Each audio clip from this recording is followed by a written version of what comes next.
Je crois que c'est moi qui ai envoyé le plus de dons dans un pays qui se mourait. Hein, qui se mourait. Hein.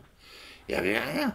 Donc les médicaments, la nourriture, les vêtements, par camion entier. Hein. Quand Solidarność est arrivé, j'étais toujours au séminaire polonais, 5 rue des Irlandais, dans le 5e arrondissement. Et c'est de là-bas que, au début, j'organisais, je coordonnais, c'était le mot, je coordonnais l'aide humanitaire à la Pologne. C'est ma mère qui dirigeait les opérations sur Paris. Ma mère. Vous voyez un petit peu l'âge. Hein. Ma mère. Elle était un petit peu... Elle a été. Elle est morte, elle avait 96 ans. Elle avait été un petit peu l'esprit de tout ça. C'est elle qui m'a dit, j'étais au séminaire polonais, elle m'a téléphoné au téléphone, me dit, en Pologne, les gens n'ont rien à manger, ils n'ont pas de médicaments pour se soigner, et toi, tu es là et tu fais rien. C'est comme ça. Comme ty siedzisz i nic nie robisz. Et c'est là où c'est ma mère qui m'a donné le coup de pied au derrière nécessaire pour démarrer les choses. Hein. C'est ma mère. J'avais des comités un peu partout. Il y en avait 273. C'est pas moi qui les ai créés. Ils se sont créés sur place. Et les gens de là-bas, où ils étaient, ils me téléphonaient pour me dire qu'ils existent et qu'ils sont prêts à faire quelque chose. Si on me demandait ce qu'il fallait faire, je le disais. Si on me le demandait pas, je ne disais rien, je laissais faire. Et je voyais un petit peu comment les gens se débrouillaient. J'étais très très respectueux des uns et des autres. Quand on m'invitait, j'allais faire une conférence. Oui, j'en ai fait beaucoup. Hein. Bénévoles français, essentiellement français. Il y avait des bénévoles polonais en Alsace. Il y avait des comités bénévoles polonais d'origine polonaise. C'était des Français, mais d'origine polonaise. En Alsace et à Lille, il y en avait un aussi à Grenoble. Voilà. Et il y en avait ensuite, ils étaient un peu partout, quoi. Mais parmi ceux qui étaient bien constitués, bien énergiques, voilà. C'était des Français, c'était essentiellement des paroisses qui s'organisaient et la CFDT. La CFTC et la CFDT. Pour ce qui est du transport, soit les gens avaient leur propre camion ou leur camionnette, plusieurs camionnettes, oui, ça existait, soit ils me demandaient un PKS. Voilà. Alors, les PKS, on a beaucoup discuté parce qu'il y a des gens qui me disaient que ce sont des camions communistes.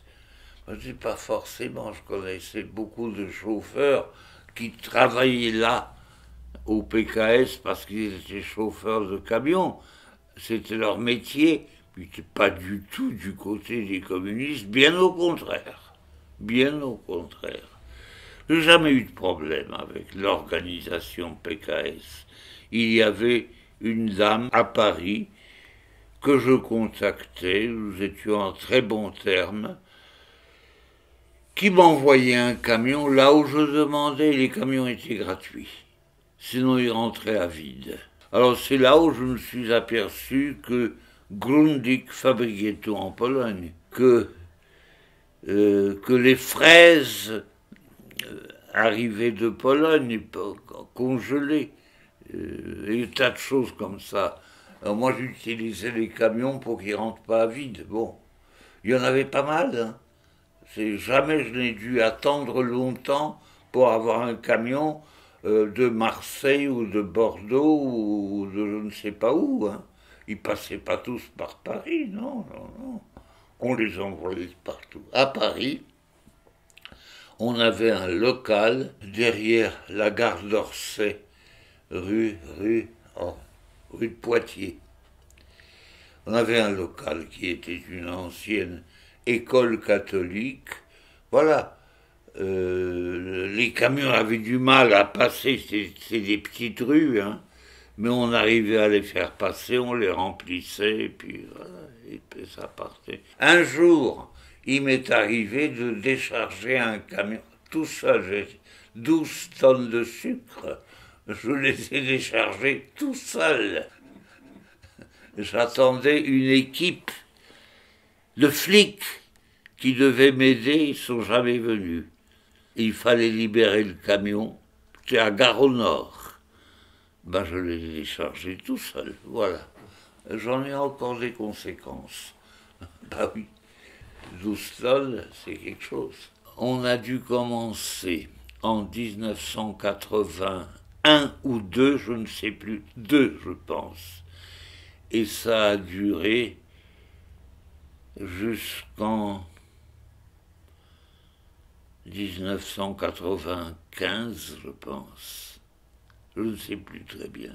Je dirigeais encore les opérations une fois que j'étais ici, curé de paroisse. Et d'ailleurs, si je suis venu ici, c'est parce que la pastorale, elle me manquait. Moi, je voulais être prêtre et non pas un envoyeur de colis. En Pologne, le prêtre catholique, je ne sais pas comment c'est maintenant, mais était considéré comme quelqu'un de proche des gens. Ici, non. Ici, le prêtre, c'est quelqu'un qui est à côté de je ne sais pas qui, mais pas à côté des gens. C'est pas fort à force d'avoir essayé d'être proche des gens, mais les gens refusent, rejettent. Moi, je me rappelle, je voulais visiter les gens. J'étais curé de cette paroisse.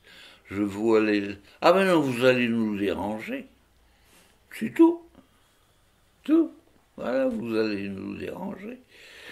Voilà. Donc, moi, j'ai pas l'habitude de déranger. J'envoyais tout. C'était ma guerre, un petit peu, ici. J'essayais de tout envoyer à la commission caritative de l'épiscopat de Pologne. La Caritas collaborait avec les communistes. La Caritas n'était pas fiable du tout.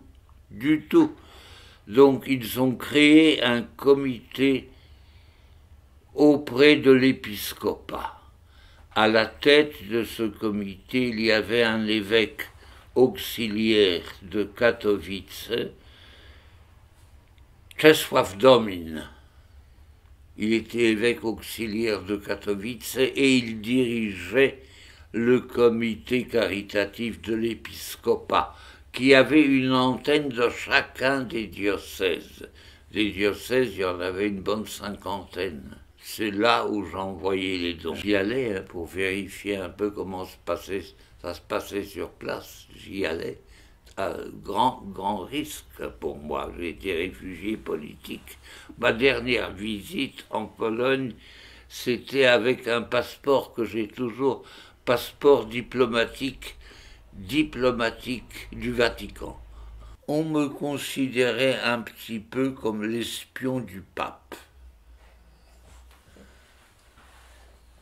J'emploie des mots qui sont forts pour dire une chose que j'ai ressentie. Hein? Je ne me suis pas caché avec le fait que je connaissais personnellement le pape. Mais voilà. Ah si, j'avais quand même un rôle d'espion, mais pas ici, mais en Pologne. Parce que ce que j'apprenais par les gens qui accompagnaient les convois, j'en voyais beaucoup, je le transmettais au père Dziwisz, qui était le secrétaire du pape. Voilà. C'est tout. C'était mon seul rôle d'espion. Il n'y en avait pas d'autre. Mais par contre, il y a des gens ici qui pensaient que j'avais été envoyé ici pour faire des comptes rendus sur l'Église en France, ce qui est totalement faux. Je ne me suis jamais inscrit à Solidarność, ça me semblait tellement normal. Voilà. Non, je ne me suis jamais inscrit. Je ne sais pas si les prêtres s'inscrivaient. C'est un syndicat ouvrier en principe. N'empêche que parmi les gens qui viennent me rendre visite ici, celui qui vient le plus souvent, c'est Sławek Czarlecki. À l'époque de Solidarność, il était le représentant de Lech Wałęsa en France. Un jour, j'étais à Gdańsk, je déjeunais avec Lech Wałęsa et je lui ai demandé qui est votre représentant en France. Il m'a dit Czarlecki. Parce que tout le monde un peu se considérait comme une initiative totalement privée. Totalement privée. Si je mettais au courant de ce que je faisais le cardinal Glemp, qui était le primat de Pologne de l'époque et qui était mon évêque. Moi, j'étais prêtre du diocèse de Varsovie à l'époque, incardiné par son prédécesseur, le cardinal Wyszyński. Il était incardiné à Varsovie. Mais, donc, je faisais des comptes rendus au cardinal Glemp, qui, je pense, ne les lisait même pas. Ça, il s'en foutait complètement. Complètement. Eh oui, c'était pas facile, hein.